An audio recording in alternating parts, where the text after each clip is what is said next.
हम लोग पढ़ने वाले थे कि सेक्सुअल रिप्रोडक्शन जो होता है वो किस तरह का होता है। तो सेक्सुअल रिप्रोडक्शन में जो फीमेल जेमेट्स होती हैं वो गिव करती हैं बर्थ को, मतलब वो बेबी को बर्थ करती है, ठीक है। तो वो जो होती है टू टाइप्स की होती है, इंटरनल फर्टिलाइजेशन और एक्सटर्नल फर्टिलाइजेशन, ठीक है। इंटरनल फर्टिलाइजेशन में क्या हुआ कि वैसा फर्टिलाइजेशन जिसमें कोई भी ऑर्गेनिज्म जो होता है अपने अंदर अपने बेबी को क्या करता है, अपने अंदर रखता है, और उसका जो मतलब वो जो बर्थ होता है, बेबी जो बर्थ होता है वो फीमेल जेमेट से होता है, ठीक है। और एक्सटर्नल फर्टिलाइजेशन में क्या होता है कि कोई भी दो ऑर्गेनिज्म यानी मेल जेमेट और फीमेल जेमेट क्या करते हैं, अपने अपने एग को बाहर करते हैं और एग के थ्रू किसी अच्छे टेम्परेचर में, ह्यूमिडिटी में और मतलब अच्छा उसको जब मिल रहा है, अनुकूल जब उसको कंडीशन मिल रहा है, तब उस कंडीशन में क्या होता है, वो एग जो होता है वो फर्टिलाइज होकर के बेबी का रूप ले लेता है, ठीक है। ऐसा इंटरनल एक्सटर्नल फर्टिलाइजेशन यही है, ठीक है। इंटरनल फर्टिलाइजेशन में हम बताए थे कि जैसे इंटरनल फर्टिलाइजेशन कौन कौन होता है, मैमल्स होते हैं और इंक्लूडिंग होते हैं ह्यूमन बीइंग ऑल्सो, ठीक है। मतलब इंटरनल फर्टिलाइजेशन उसी ऑर्गेनिज्म में होता है जो कि मैमल होते हैं, ठीक है। उसमें क्या होता है कि उसमें ऑफ स्प्रिंग जो होता है फीमेल जेमेट के अंदर होता है, ठीक है। और ये इस तरह से होता है कि मेल जेमेट जो होता है फीमेल जेमेट के अंदर जाता है कॉपुलेशन के थ्रू, ठीक है। मेल का जो सेक्स ऑर्गन है वो फीमेल के ऑर्गन में जाता है, सेक्स ऑर्गन में, किसके थ्रू, कॉपुलेशन के थ्रू। उसके बाद क्या होता है कि मतलब कि वो बर्थ करती है एक बेबी को एक निश्चित समय अवधि के बाद, ठीक है। उसके बाद क्या है एक्सटर्नल फर्टिलाइजेशन, ये होता है फिश में, फ्रॉग में, ठीक है। तो कैसे होता है ये, इसमें क्या है कि जैसे फिश है तो मेल फिश और फीमेल फिश। मेल फिश क्या करता है कि उसका जो मेल सेक्स ऑर्गन्स है वो उसको बाहर करता है, और फीमेल फिश क्या करती है, वो जो उसका फीमेल सेक्स ऑर्गन्स है उसको बाहर करती है, ठीक है। फीमेल सेक्स ऑर्गन से ऑल्सो ओवा ही होता है हमेशा, ठीक है। तो ओवा अपना अंडा एक को बाहर की और मेल वाला अपना को बाहर किया, दोनों मिलकर के एक अनुकूल टेम्परेचर में, अनुकूल परिस्थिति में, अनुकूल सिचुएशन में क्या करते हैं कि न्यू ऑर्गेनिज्म बन जाते हैं। मछली तो मछली बनेगा, ठीक है। ऐसा फ्रॉग का भी सेम है।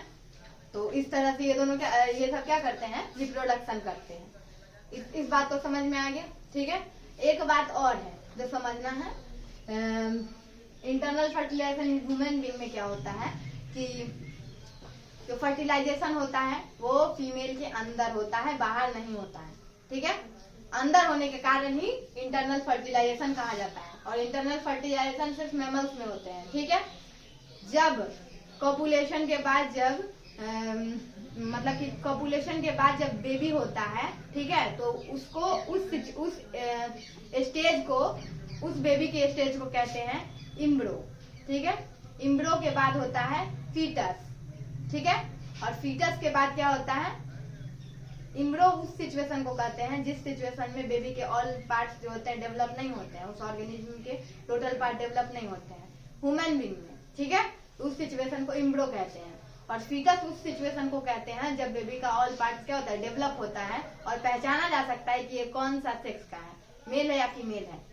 भारत में पहले बहुत ऐसा होता था कि फीमेल जो होती थी, यानी कि अगर उसको हिंदी में बोलते हैं भ्रूण, ठीक है। भ्रूण में अगर लड़की है तो उसको मार दिया जाता था भ्रूण में, ठीक है।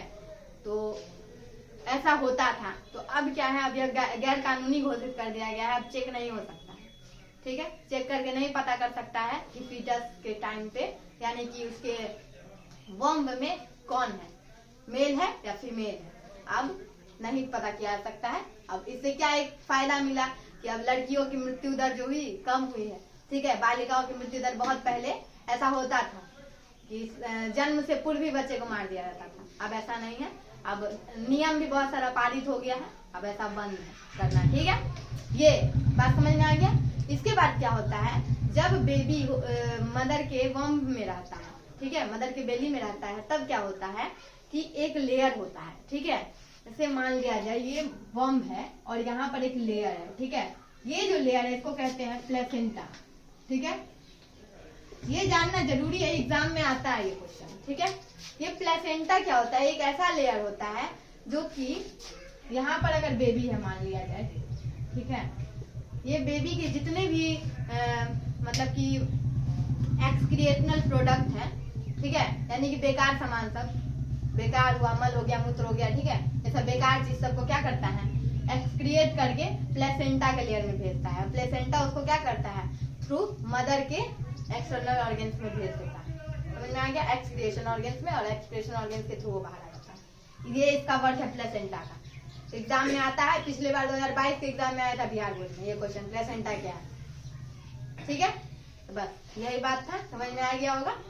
अब आप लोग खुद समझदार हैं। Human being in sexual reproduction in human being आप लोग खुद पढ़ सकते हैं।